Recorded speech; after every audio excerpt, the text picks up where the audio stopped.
Hello everyone, it's Alexa from Making Philo, and I am running against the clock right now. I just showed a bunch of pepper plants. Let me fix this. I have to get those pepper plants in before the rain comes. We're supposed to have some rain coming at 4 p.m. Praise the Lord, very excited about this. But I want to get those plants in, and I need to get some corn in here in this bed. Now, I had originally planned to get corn throughout this entire bed, but instead I'm going to be doing some corn, and then I'm going to make a section and add in the extra pepper plants, because I essentially doubled, plus a little bit, the pepper plants that I grew last year, and so I needed more space. So I'm kind of spreading them out around the garden. Anyway, I'm short on time. Let's see if we can get it done. Okay. First things first, before I get started, I have to clear off some of the things on the bed. So I've got some of our drip tape, well, not the drip tape itself, what we use for irrigation, but rather where the main water comes through that flows to the drip tape. So I need to move that off, and I need to get some more compost down here. But first I'm gonna make a row to kind of separate where the corn is and where the pepper plants are gonna be. With corn, part of the reason I'm changing up my plan is because I have less seeds than I thought I did. I wanted to get corn in the ground on May 1st. It is a few days after that, so I'm trying to just get in what I do have, but because I have two different varieties of corn, I also need to make sure, this is a funny position to be squatting, but anyway, it's fine. What I wanna make sure is that corn that needs to be that's a different variety than another type of corn, you can't plant them at the same time unless they mature at different rates, because you don't want cross-pollination, or at least I don't want cross-pollination. So in order to avoid that, I need to take the one variety of corn that I'm going to plant first, and then I will plant the other variety of corn 2 weeks later. Now again, if you have two different varieties of corn and say they mature at different rates, say one matures in 70 days and another matures in 90 days, then you could plant those at the same time, because they likely are, you're not gonna run into the cross-pollination issue. But that's not the case for the ones that I have, so I'm gonna separate mine and just stagger when I plant them. Again, corn is wind pollinated, so that's where you're gonna get that issue where if you have two different varieties, they're maturing at the same rate, the wind pollinate, there's wind pollination, then you could have crossbreeding, which again, I don't want. So that's what we're working with.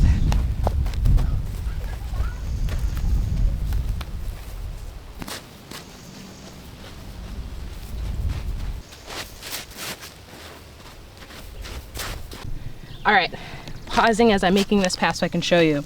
So you see right here, this cardboard, this is actually doubled up, so it's a little bit thicker. It's gonna take longer for the decomposers to get through it. But here, it must have been single, because you can already see that a bit of it is gone. And as I am moving this dirt over to make this path, I'm actually, let me see if I can find any. Okay, so there's a worm that I accidentally uncovered. Obviously worms are decomposers. And so they are doing the work, and that's why I like no dig, of eating the cardboard, taking it into the soil. And so then what we'll have underneath, eventually the cardboard will be gone, and you'll just have more rich soil. So, oops, I accidentally just uncovered another one. Sorry, buddy. So I'm gonna move those, but you can see here, these are the dead grasses. If you look at my yard right there, that's all I planted on. So there's a lot of grass that's here. I am using this black tarp here. That also is what people use for planting, so it's not uncommon to just cut a hole in that and then plant right within it if you're trying to keep weeds down around your plants. That is another way you could do things. We're not doing that, as you can see, tomato plants back there, but I am using it to help establish paths so don't have weeds grow up through it. Like you see all this grass here. I'm gonna have to cut this grass down, and then I'm actually gonna put tarp here as well to take the path all the way to that fence. So that black tarp I have, I'm gonna be building or putting that down, laying it all the way here so the grasses stay underneath, which will help my plants not be run over by them once I put the plants in here. So that's the goal. But I just wanted to show you what it looks like. This cardboard, I can't remember the date I laid it down. It's been a couple months. Not that many months, maybe two. So just in case you're curious what it looks like. And you can actually see this is the soil from my backyard, and then this is the compost that's on top of it, if you want to see the difference. All right, back to work.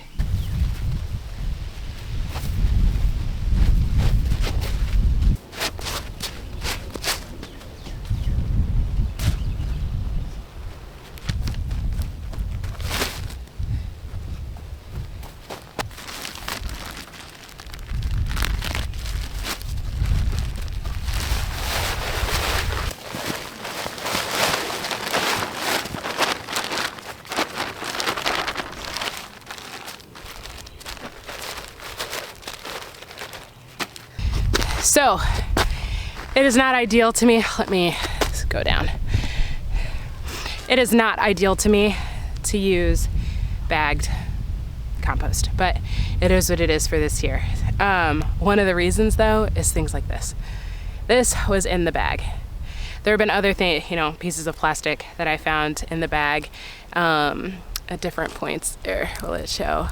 I don't know if it's showing, but whatever. So it is what it is. It happens. It's better than nothing. It's what we had to do this year, but this is why I don't enjoy it. You always are picking stuff out of it, which is annoying. So anyway, make sure if you buy it, do what you got to do. I'd rather you grow stuff, and so use whatever you got to use, but just always check for these things like this.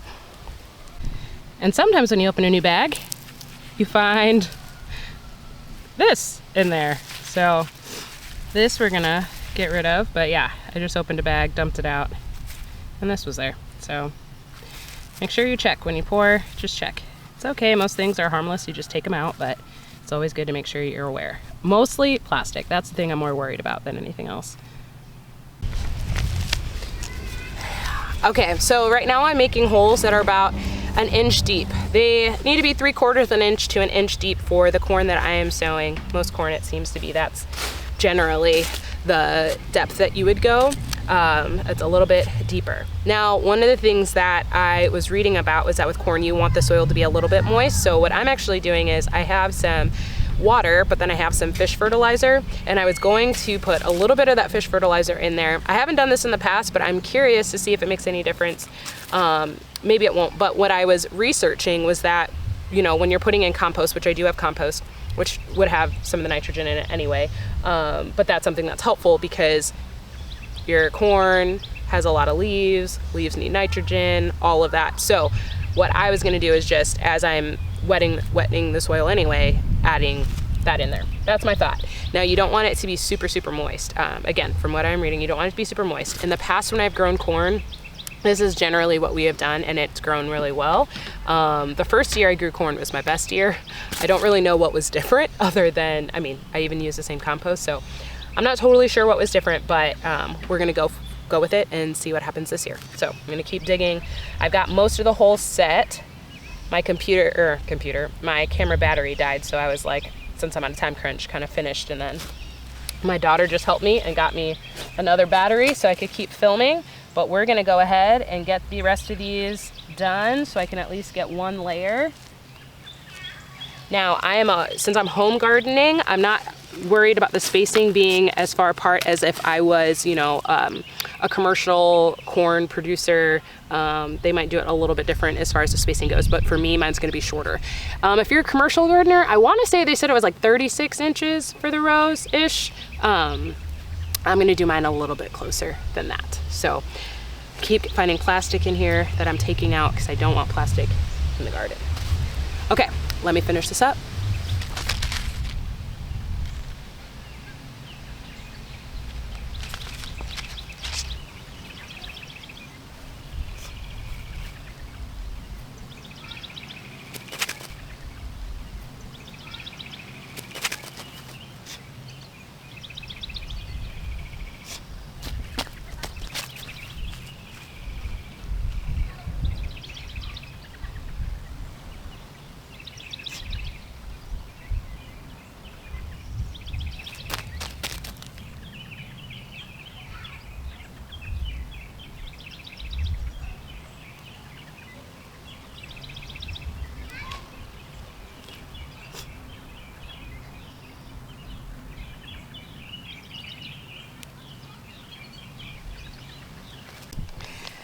All right, I've got about a little over an hour to get all these trays of peppers. I've got 3 trays of peppers. These are all California sweet bell peppers. I've got a couple other varieties of bell peppers and then some hot peppers.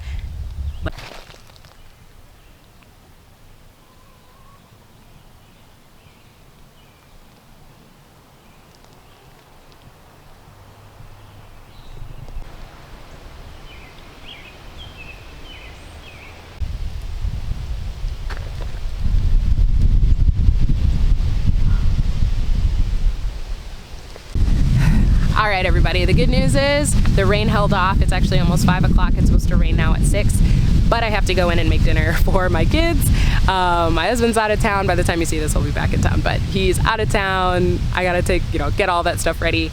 But I got in about half the plants. There are way more than I remembered starting, because I still have like 20 or so left, and I planted well over 20, like transplanted today. So I got a lot more to go. I have tomato cages that I use as my bell pepper supports, so I need to get some more of those, but I got a lot in. I'm glad for that. I planted some basil to go with my bell peppers. They always grow well together. I planted some nasturtiums as well in some parts, and I added some pole beans. My pole beans, some of them didn't germinate, so I replanted some more. So we made some good progress. Okay, thank you. I hope that this was helpful to you. Bless you as you go. Whenever you watch this, may you remember that you are a person of significance and great value. And I pray that you know that in your heart, and that you go and treat people from that place as well. All right, catch you on the next one.